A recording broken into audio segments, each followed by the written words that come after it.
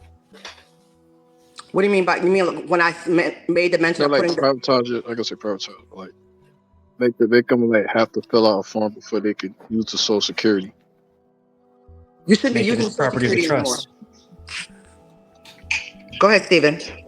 Right. You make it property of the trust. So no one can use trust assets, right, using someone's private property without compensation. This is a universal law and it's codified in commercial law.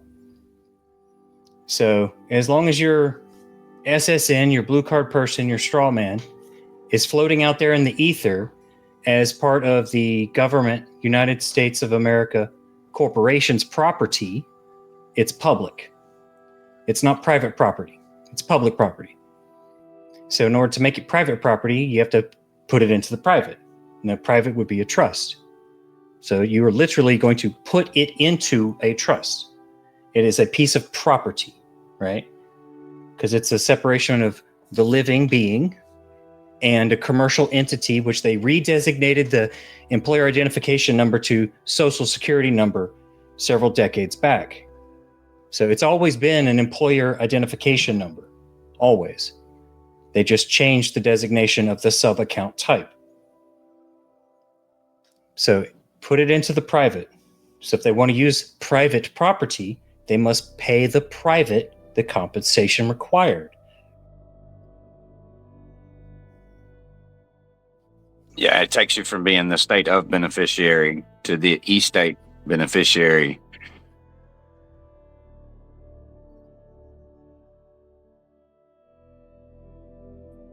So is that doing the UCC 1 or non-UCC? Those are public claims, right? That's an official designation of a private claim. So you're bringing a private matter into the public so that everyone understands that it's there. But on the flip side of that, the other side of the coin is you've already established that. So that'd be private.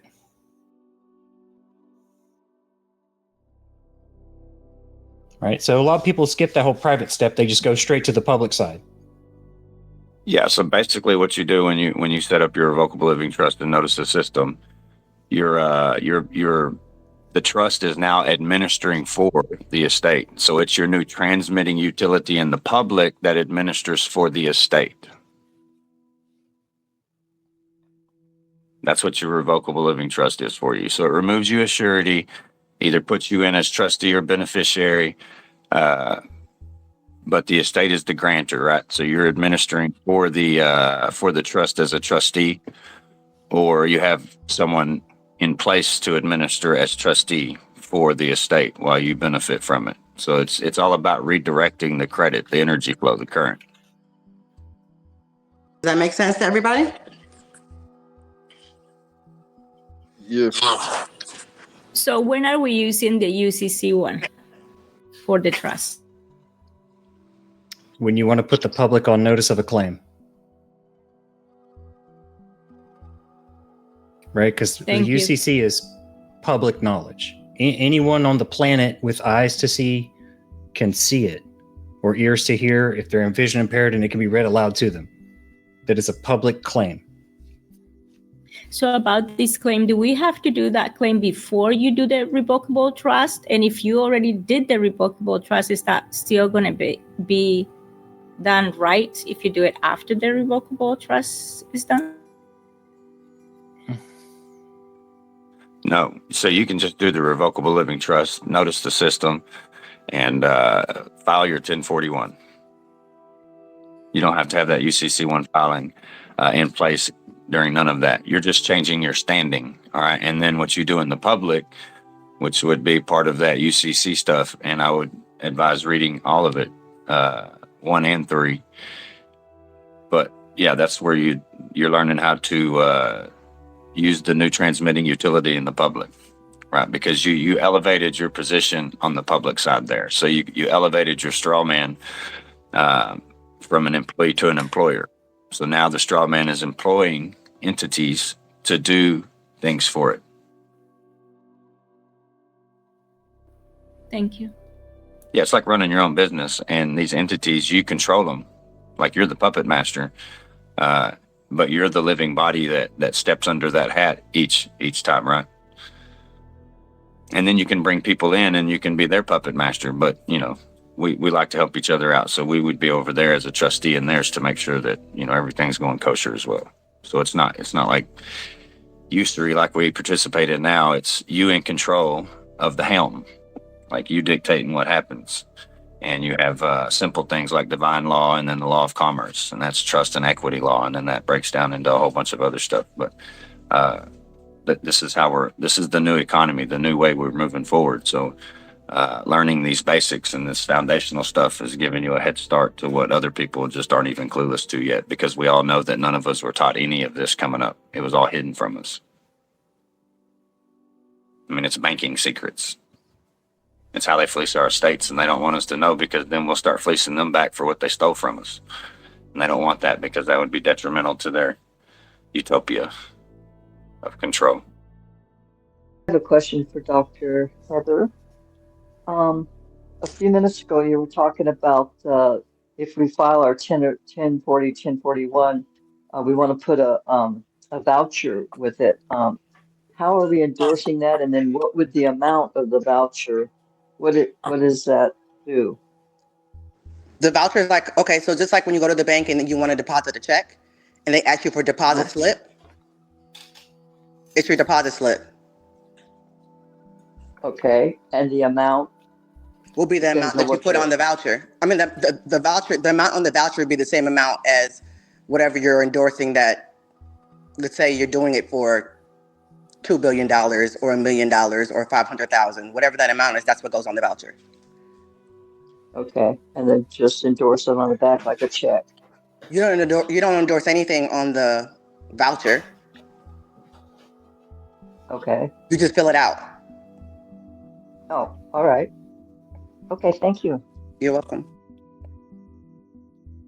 Yeah, think of it as reverse of what you do now. If you look down at the front of your check, you'll see a digital signature, and then they want you to flip it over and sign it. So you're reversing that role. Okay, thank you. Yeah, whoever signs the back of that is given, not basically given the okay, but redirecting funds to you. I have a question. Sure. In regards to the sole prop EIN, is the sole purpose of that is to now start using that EIN instead of your strawman social for like their 1099s?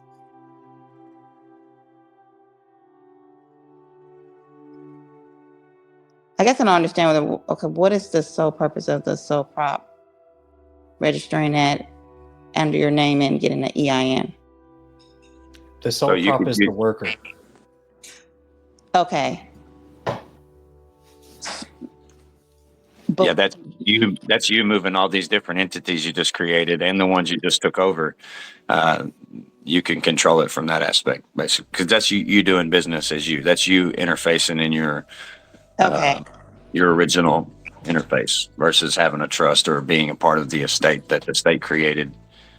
This is something that you create, and then you create the interface so you can use it to to move in the public, basically, right? So private and public, because you're going to be administering for both aspects from the sole prop. Okay, so that's in reference to meaning I'm no longer operating under my SSN number. I'm now operating under this new sole prop and EIN. Yeah, and if people do want it, then it's just going to be a recyclable event, right? Because by then you're going to learn how to endorse your bills when they come in and send them back to receive payment for that as well. So recycling and recouping, so reclaiming what you've left on the table is all you should be left doing with that social once you set up all these other entities. Okay. All right. Clearly understand now. Thank you so much. You're welcome. It's the same concept of how when you operate with your trust, but you're using a sole prop instead of using your trust. It's the same thing. Yep. Got it. Okay. Yeah, we never should have been operating with our social security numbers. Got Ever. it. Yeah. Very clear now. Thank y'all so much.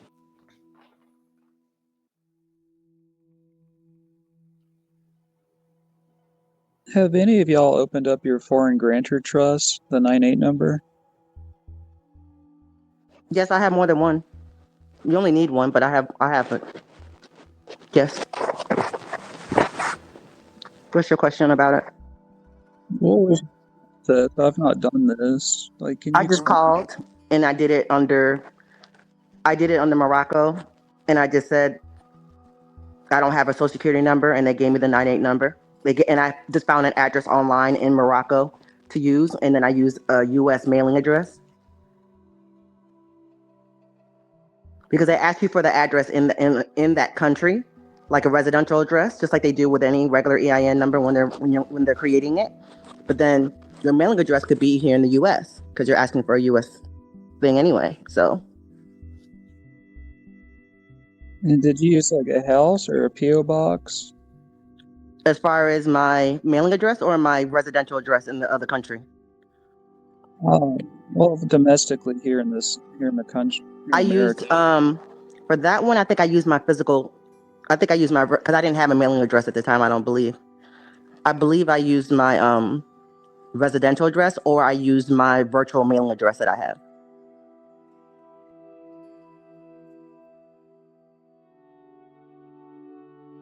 And we're only supposed to use non-Hague countries. Is, in theory, if the Republic's back up and running, are we allowed to use the Republic?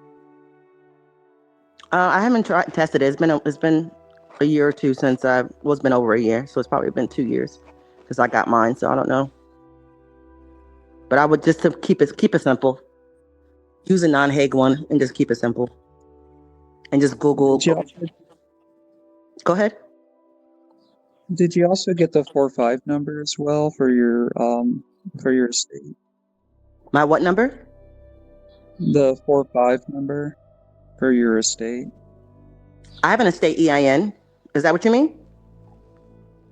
Yes. Yeah, I don't know if it's a 4 or 5 number, but I have an estate EIN number. Yes. I see. So doing that, it's like doing the birth certificate authentication, but you getting the 98 number. That's the only difference. I said, you heard all that? I said doing that, it's like doing the birth certificate authentication, just like how you have to get a non-Hague country. And once you get in a non-Hague country, okay, we'll send you the number. I have a question. Have anyone set up a 508(c)(3) account? What do you mean account? Like a bank account? A ministerial account to 508. Yeah, I know what it is, but are you talking about an EIN number or are you talking about a bank account? Yes. Yes, I have. Do you set it up like you do with a trust, or how do you? Yeah, you set it up as a nonprofit. Mm-hmm. And because remember, 508(c)(1) it's a stated nonprofit. You don't have to get a designation from the IRS. Okay. To prove that it's a nonprofit. Okay. So what I did is when I created it, I did my entity name, and then under, like, I guess you could do like a DBA or whatever. I did the initials of that one. Then I put in 508(c)(1) to make it more specific. That was just something I did, but you don't have to. Okay. So it's still considered. I didn't know which one to go under when I went online to do it, because it's nonprofit. Just go under nonprofit. Mm-hmm. Okay. Thank you. Mm-hmm. All right. Because there isn't a 508(c)(1) option when you do on the IRS website. There isn't one. It's nonprofit. That's what it is. And I think it's like other nonprofit, but you don't select the ones that they have. You can just put it under that, and then you just fill it out. Awesome. Gratitude. Mm-hmm.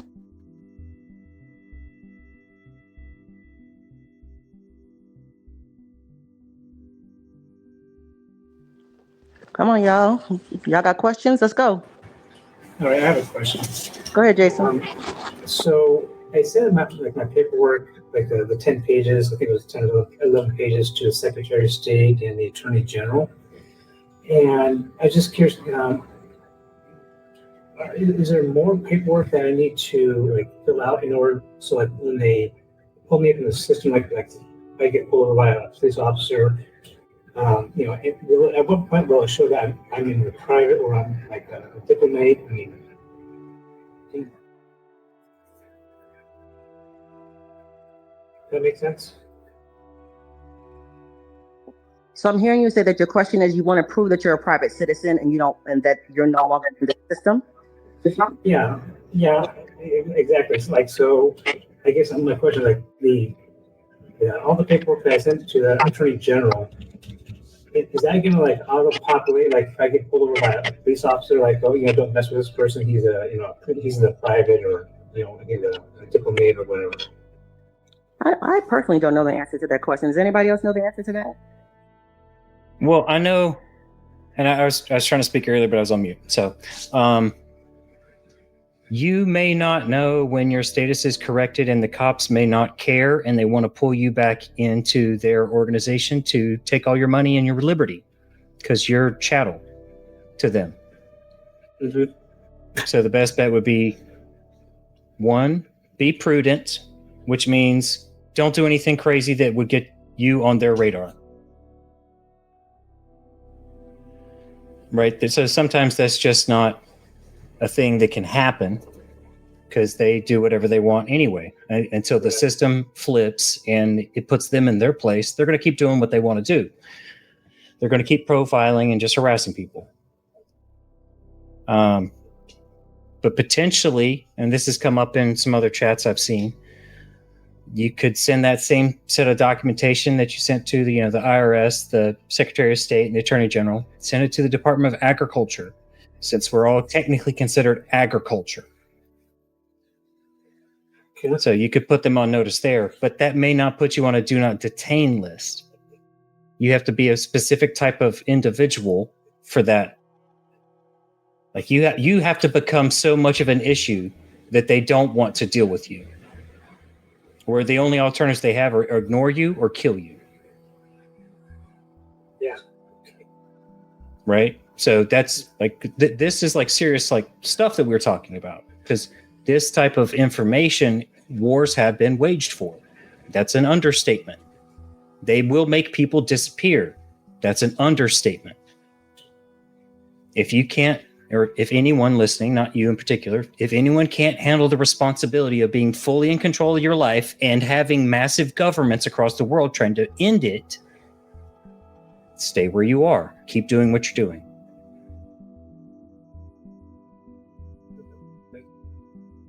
Right?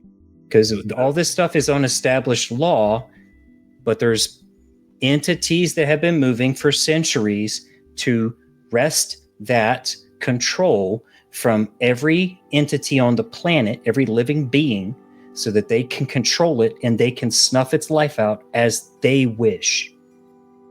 Because that's the control that they wield. Fear, uncertainty, and doubt. So that's why we're always like, stand on your square. we mean that literally. You must stand on your rights and stand up for them, including your life.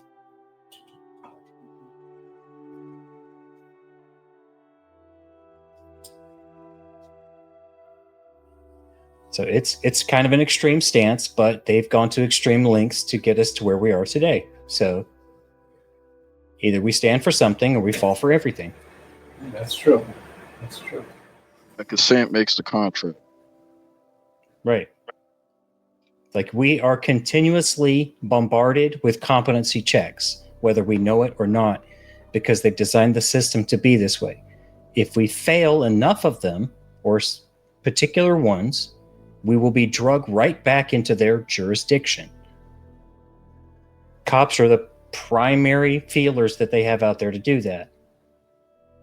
So it's not that I'm in the private, I can drive however I want on the roadways. Not necessarily true. I still must remain safe. As a living entity who is a trustee, I am required to act prudent, which typically is conservative. Because if I act dangerous, Well, my beneficiaries are at stake because no one can administer them. I have failed in my responsibilities and obligations. Right? That's the proper explanation for that. So that goes for any activities any of us wish to do. Do some of us like have ideas of grandeur to be extremely flashy with our money? Absolutely, sure. I'm certain there's hundreds of people in the group like that, if not thousands. If you do that, you may not be acting prudent, and you may become a target because you're not acting prudent. And you should be stripped of all fiduciary and trustee obligations and roles, because the beneficiary is your primary concern. If we act without concern, we're failing in our obligations.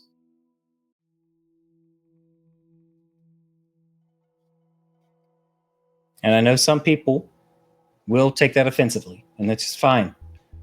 It's totally fine. It's just how I observe and move through the world. Yeah, it's just about picking your battles. I mean, if you're not equipped in knowledge and you're not equipped foundationally to deal with law enforcement on the side of the road, which I mean, that in itself, I don't advise it. I would advise complying, and the fines are always the easiest to pay up front versus having to go to court and learn that whole aspect or hiring a lawyer. So if it's just a simple fine, there's a simple solution, and it's up front. And I know that's even difficult for a lot of people, and that's what sucks you into it. But it's just about picking your battles, right? So as you gain knowledge, you start to apply this, right? It creates action because you build courage, right? Knowledge without action is just information. But when you take that knowledge and apply it, now you're creating power, right? You're generating energy. You're getting other people on the same path, right? And then we all get in this linear focus, and that's when we start achieving things. We start making things move. We start seeing successes. And we still got failures to do, but those are successes too. So that's it. Just be mindful, right? Don't go out here and pick fights with these big ass gangs and stuff. There's no point in it. There's no point in it. You're not equipped for that. Nobody wants to go to war anyway. So we're trying to use our minds and control the matter, right? If I don't mind, it don't matter. So I control the matter of the situation, and I can avoid a lot of this drama and shit just by avoiding putting myself in those situations. Can I ask a question, please? Yeah. Yeah. Recently, I live here in New York City, and I'm trying to get clarification on something about the passport, if I may ask. I was recently stopped by a New York City patrol car here in New York, and I brandished the passport. The officer went back to the car, and they was there for probably about 30 minutes. When he came back, he wrote me 4 tickets, one for no seatbelt, one for not giving a driver's license, one for the registration being expired, and another one for the inspection being out. But on the ticket, there was no identifying number. He didn't put the passport number or the driver's license number, which I have a driver's license because I'm a commercial truck driver. And so my question is, because there was no identifying number, is that ticket still valid? I haven't received any documentation about the ticket. So what should I do? What was the instructions on the ticket? Well, the officer said that I need to plead in 14 days, but there was no driver's license number, just my name and my address, because my car was registered here in New York City, but it's no longer registered now. My recommendation would be show up, wait until you're the last one, or the administrator says, "What are you people doing here?" And then you just tell them that, like, I received these, hold them up, and there's no identification numbers. The officer said to show up within 14 days. I'm here, but I had all my proper documentation. I want to contest the validity of these items. And go from there. Well, the one thing is, here in New York, before they even give you a court date, they want you to plead in order to be pulled into the jurisdiction. If I plead, they don't give you a court date on the ticket. To make you get to the bar card members. I see the game. All right, my bad. Go ahead. Yeah, they don't give you a court date until you plead. So I'm wondering, should I plead? Because some people saying don't answer it because it's out of their jurisdiction, but I'm not sure how to proceed.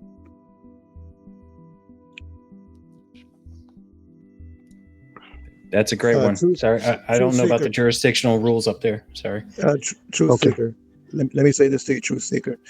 On something like that, what you would do is just submit an affidavit before the court date. If they even give you a court date, you will submit an affidavit on your standing and your rights. And once you do that with that affidavit, you will have the attachments of those tickets accepted and approved by you. And that will basically zero out everything and let them know that you're standing on your square and you're not belligerent and you're traveling. And once you show the passport, which I've dealt with different revenue collectors from the state, I had to say this last week when I was dealing with registration for some automobiles that's in trust. The lady demanded I had a driver's license. I said, no, I do not need a driver's license. I'm not a commercial driver. I showed her my passport. She still didn't get it. So the supervisor came out. And the supervisor came out. I said, this is my passport, and I'd like to renew the registrations on my trust, on my cars as in property.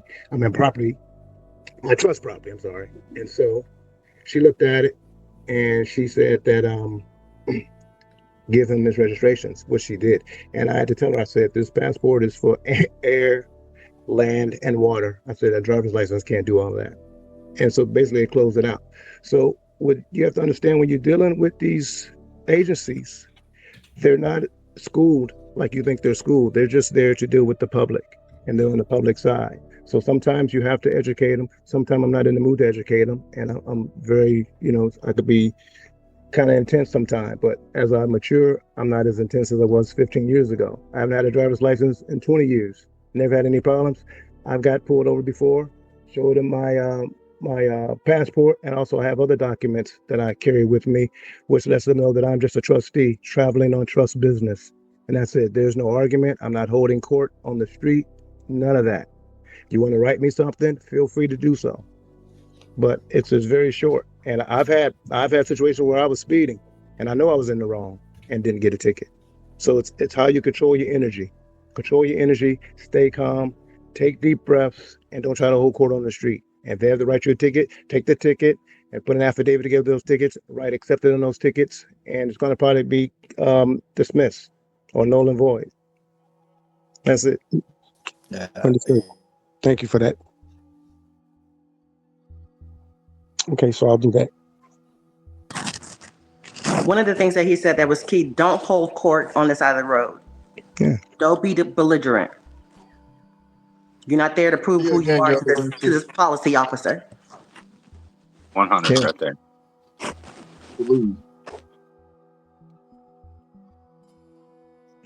Absolutely. I've had one last year.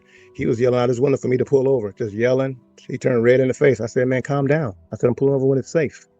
And I pulled over where it was safe. I'm not pulling over a lot of traffic. I'm blocking the streets. I pulled over right where it was safe. He got mad. I said, calm down. Got to calm down, man. I'm not pulling over where it's safe. I said, well, it's not safe. I'm pulling over where it's safe. It's common sense. Then he calmed down. He wrote me 4 tickets, but he still calmed down.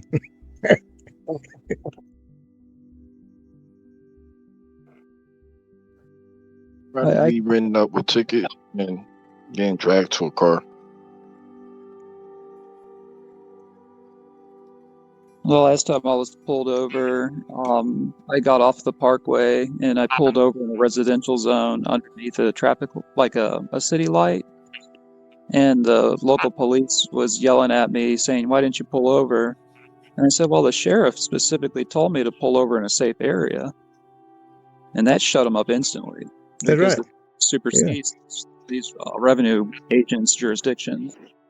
And if you're friends with the sheriff, and I strongly recommend it, go be a friend with the sheriff. They'll get your back every day of the week. I tell you an old trick that I use, and it worked to perfection. Here's what I do. Any paperwork that you have, if you give them notice, and the notice is going to come from you, from your office to their office. So the office that I put on notice will be the state attorney general and the secretary of state. I'm here in Georgia. So in Georgia, we have what we call a blue back. We get our documents blue backed because it has a gold seal on it from the governor. In Georgia, the governor's their boss.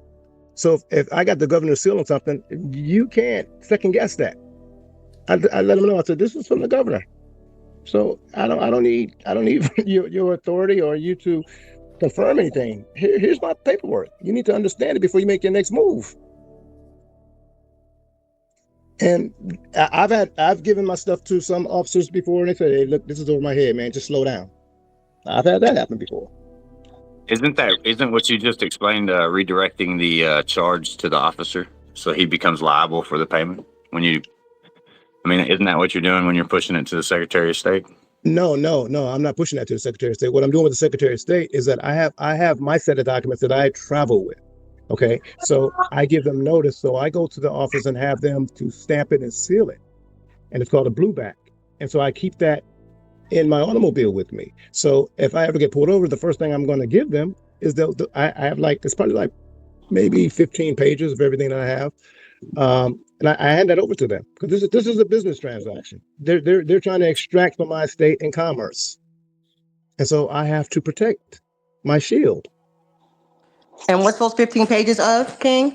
Well, I did a family DNA assessment with my bloodline. I have that. I also have an affidavit of how I travel. Um, I have a couple of UCCs, and I have my trust documents, and I have just a lot of different things in there, and just basically state that I'm on the land and I'm free to travel. I'm free to go. I don't need your permission. Now, I'm not going to be, like I said, not. I'm not going to disrespect jurisdictions. I have to travel to different jurisdictions each day. So you're going to have to, be really careful and not be reckless. And you have to respect. That's like someone's coming to your house. You're not going to let no one come to your house and kick over your furniture. You're in my house, so you have to respect the jurisdictions. Just because you have your paperwork together doesn't mean you can go out and act crazy.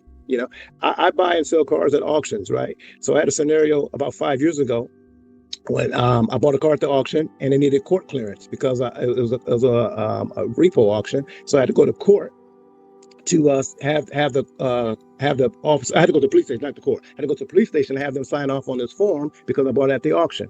So I go there, and the police officer he saw my paperwork and he says, "Well, where's your driver's license?" I don't have a driver's license. He said, "Well, how do you get this?" I said, "Listen, man. I said I have a passport. I'm not a commercial driver." The same old spiel I give him. So he runs me in the system. And when he runs me in the system, he says, "How come nothing's coming up?" He's looking at me like he's mad. I said, "What do you mean nothing's coming up? You have no address on file." I said, "Because I don't live here." "Well, where do you live?" I said, "I don't live here." So, because I gave him my passport, there's no address on your passport. So he reluctantly signed off on everything, like he was mad at me. So the thing is that if you have your paperwork together, you don't have to go tit for tat with them. Just show them your paperwork, make them do their job, and turn around and leave. That's it. That's all you have to do. Don't argue with these people. Do not. Don't make something big out of something so small. This is how I operate. That's like someone telling you how to sign your name. You can't tell me how to sign my name. This is my estate. You have your own estate to manage. They can't do it. Don't give them that power. They have no authority to do that unless you surrender it. So I used to put UCC 1-308 next to my name, all rights reserved. Well, you can't put that. What do you mean I can't do? Who are you? That's how I sign my name. This is my autograph. Right here. And that's it. They can whisper all they want to. No problem. This is how I'm doing it. This is my signature right here. That's it. Don't argue. Don't argue. Just stand. Don't argue. And you be educating them a lot.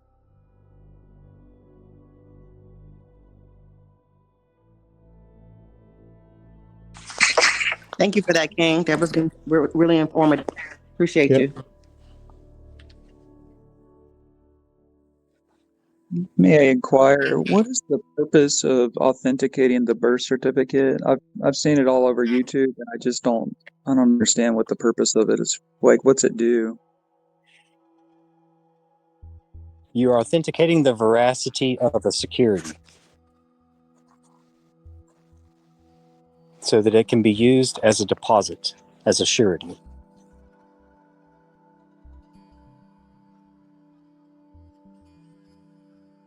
Did that help confuse the matter? Where do you deposit it at the Treasury?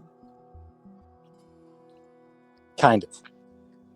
Right, because the birth certificates were all deposited into the DTCC via the DTC to be used as the collateral to fund the trusts that is identified by the Social Security number that was issued.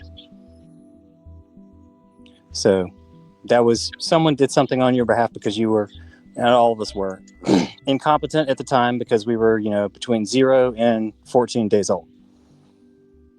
So that's what they did, which is why they are managing the estate, not us, some of us. So by someone going through that process, they are creating their security to create their own surety bond to use as their own deposit to create the bond that they will use to fund their projects. Stephen, can I ask you a question really quick? Shoot. Do you remember this site called GMEI Utility some years ago? I do not. Okay, GMEI Utility was a site where basically all of the bonds and securities that were created by the Treasury would be, they will have on there, like, for instance, you could run your birth certificate through there and your social security number on there, right? So your file number for your birth certificate and your social security number. So you would go on that site and you could type it in, and it depends how old you are. You have pages and pages and pages and pages and pages of people that traded on your numbers, right? So I knew about this back in like 2006 and 7, and we used to go on that site. So, but anyway, with the last like between 2018 to 2022, more and more people were being aware of this, and all of a sudden, they shut the site down. But before they shut that site down, I probably have about 300 pages on my own accounts, which is my birth certificate and which is also my social security number. But everything that they did is all over the world. It's not just the United States. So you might have on there Panama, Jamaica, Germany, France, Africa, all over the world, where the United States have traded on your intellectual property. And I know it was real. And let me tell you another thing on that site. They had in small letters who controlled the site. You know who that was? The DTCC. Well, thank you. That is a great history lesson. I wish I'd known this back then, but I was in the military at the time. I was young and dumb. Yeah. But yeah, he's speaking the truth. And these days, the only real way to access that is, find someone who can look up a QSIP. We're talking, this is an advanced concept now. You find your QSIP and not just the number. That's useless without the rest of the information. It would be who's the custodian of that QSIP and what ticker symbol is it traded under. These are all the bonds that make up the $46 trillion national debt, because all the birth certificates from all the people that they have been using are the bonds. So that's the thing that is funding everything, because it's fiat. Everything is based off of the full faith and credit in the energy and life essence and the work that all of its constituents can produce. So if you have that information still, and you have the QSIP and the tickers, you could go find them. And if you can find a fund manager that you can work with, they might be able to redeem some of them for you so they can manage it on your behalf, because they have the credentials to access those systems. So these are advanced concepts for anyone in the call listening or anyone who listens after. Just having a QSIP is useless. You need the rest of the information. We would need a forensic auditor, correct? Yes, because we are the beneficiaries, right? So someone was trading on what belongs to us without our explicit knowledge or explicit. So they've been committing fraud. They've been using our stuff without benefiting us. That's fraud. So this gets into another advanced concept that fiduciaries have access to, which is marshaling of reversionary interest, which is why it's so important to understand how trusts operate, because fiduciaries can initiate this action and do all these things if you stand on your square. I've been looking for some forensic auditors, and some of them, they just get you the CUSIP to the pool, but like you said, I need the more specifics, and that's kind of what I've been running into. What the things that fall under the Banking Secrecy Act? Can you come back on that? You cut out for a second. I'm sorry. No, that's okay. Because these things, like, doing the forensic audits and getting into all of that, those are private side of banking.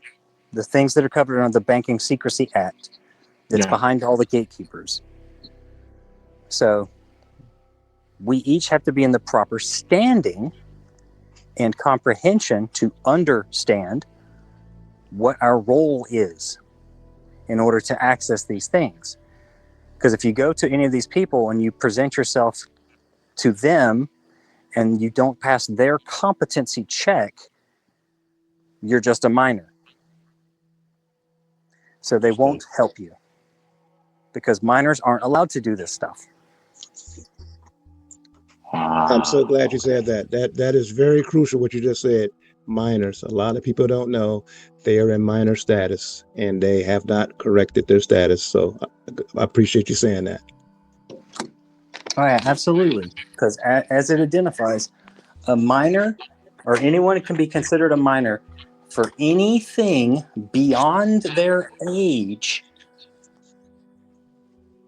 So anything. So just because someone turns 18 or 45 or 75 or 153, doesn't matter. If you don't have the competency, you're still a minor. Which is why they are continuously taking advantage of it, drawing money from the estate, and managing it as fiduciaries on our behalf. About those that do the 7-year event, like don't sign nothing, don't do nothing for 7 years, and then they have to see if he's alive. Right. Which is why, as Dr. Heather mentioned, get that Social Security into the trust. Use your sole prop. Don't use the social. How to do the 7-year event? See.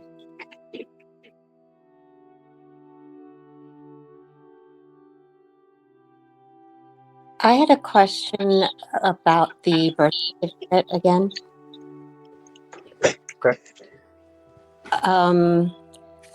I am embarrassingly, I'm doing the claimer credits, trying to create my revocable living trust, but I can't even get past the first part of getting your birth certificate. I had requested my birth certificate from my birth state in Hawaii. They sent me this weird birth certificate that doesn't look, it's not on, normally it looks like it's on bond paper, and it says this copy serves as prima facie evidence of the fact of birth in any court proceeding, but it's not on that bond paper. So I called them back and asked for, because someone told me you need to get the long form birth certificate. So I called them back and I said, that I was sent this certificate. Please, can I get a copy of the long form birth certificate?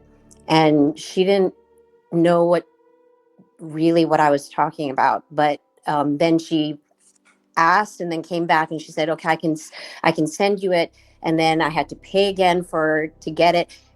This time it came on just regular typing paper, no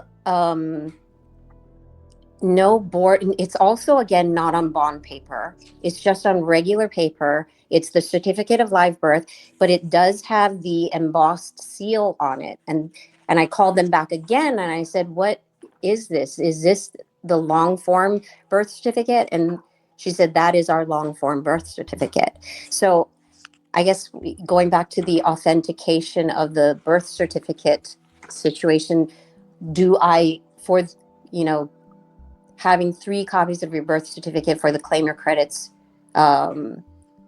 guide, does it need to be authenticated? Should it be a birth certificate that is on bond paper? Very crazy. As long as it has their seal on there, you should be good. Right. Yeah, because for the Claim Your Credits process, you should send them a copy of it. Mm-hmm. Not necessarily the actual one you get from the vital records. Because each of the ones on the bond paper is a security by itself. So, because I went and I got mine for this, I got 5 copies of my birth certificate. So I mistakenly sent one in. They copied it and they sent me the copy back. Oh. Right. And I was like, oh no. But here's where the grindstone comes down to the metal. That's fine. They just created another bond out there in my name that they're trading on, making me money. I just have to claim it back. I just need the QSIP and who's owning it, or who's the custodian. No biggie. Whatever. Way better way to look at it. Right? For sure. Yep. Silver lining. They thought they pulled a fast one. They didn't. So what if they took it? They made another $100 million bond in my name. Cool. Okay, that's fine. Let's go. Thanks, guys. So that's yeah. Sorry. So just for Claim Your Credits, you should send them a copy, like the one that has the seal. If it's just like the one you can feel it, but you can't see it when you're looking at it, that may not be the one you want to send them. Like the one that says this is, prima facie evidence of yada yada yada. Copy that. Okay, great. Thank you so much.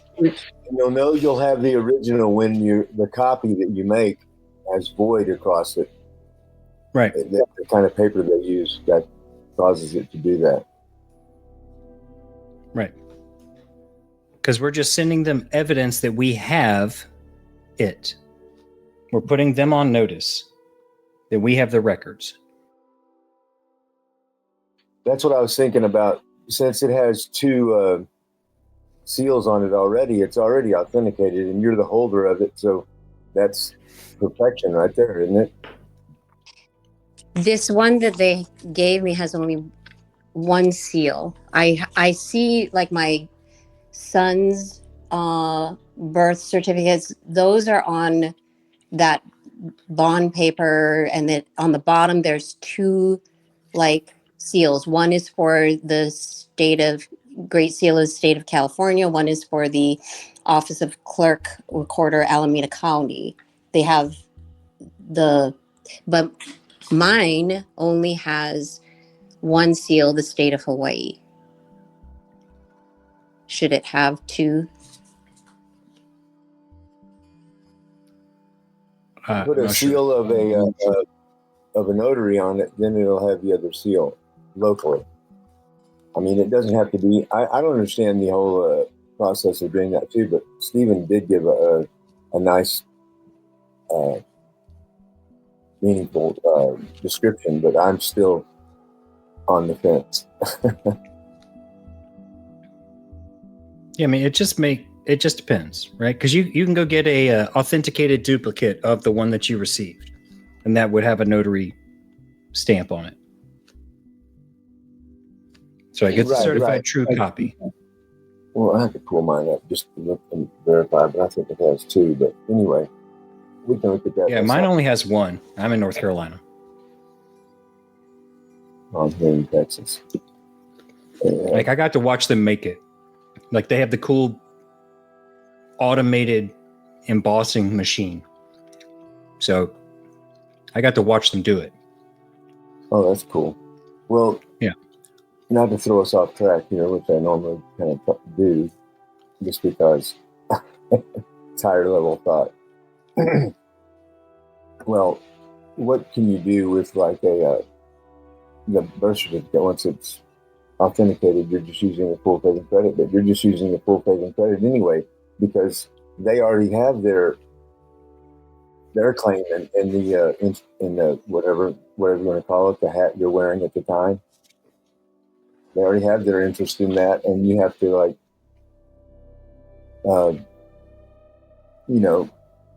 follow suit, I guess is what I'm trying to say. Well, what am I trying to say? Hold on 1 second. Well, I think what you're trying to get at is why do it? Right? Because they've been doing it for such a long time.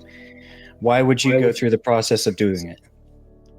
Well, I've done it before, but and I've just never, not got the authentication, but been in this long enough to realize that I hadn't seen any, viable benefit from doing it, just other than to make you empower you with that, accomplishment. That's what I see the benefit of it is.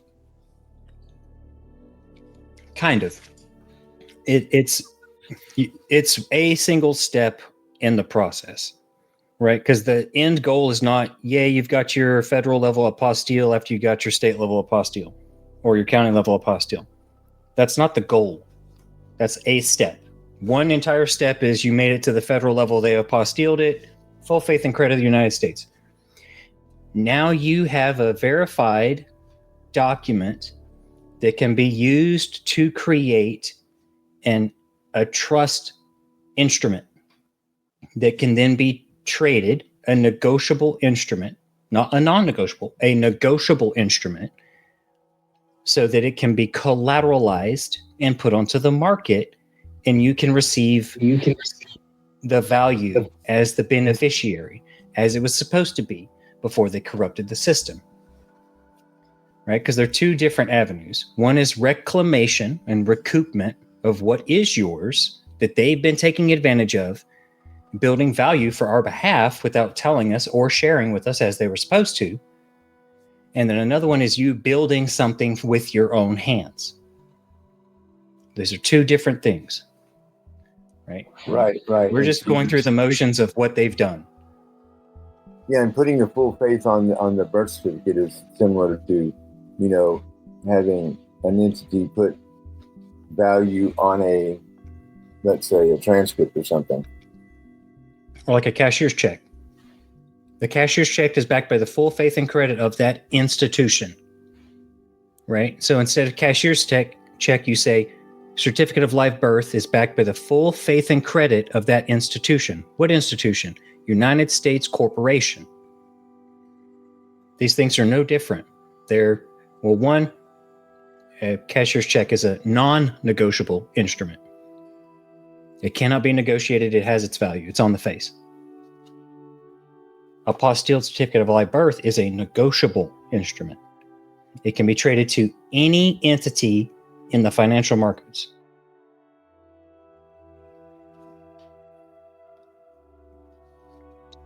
And the trick is bridging the gap between the public and to the private, because the private is very restricted.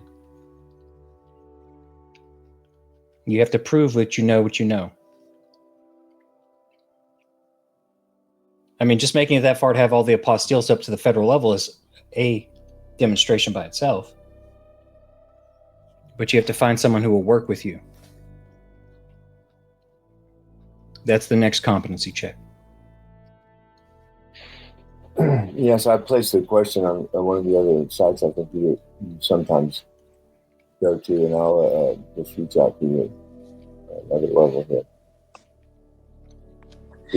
Hey guys, I need to interrupt because we have like literally 1 minute left on this call.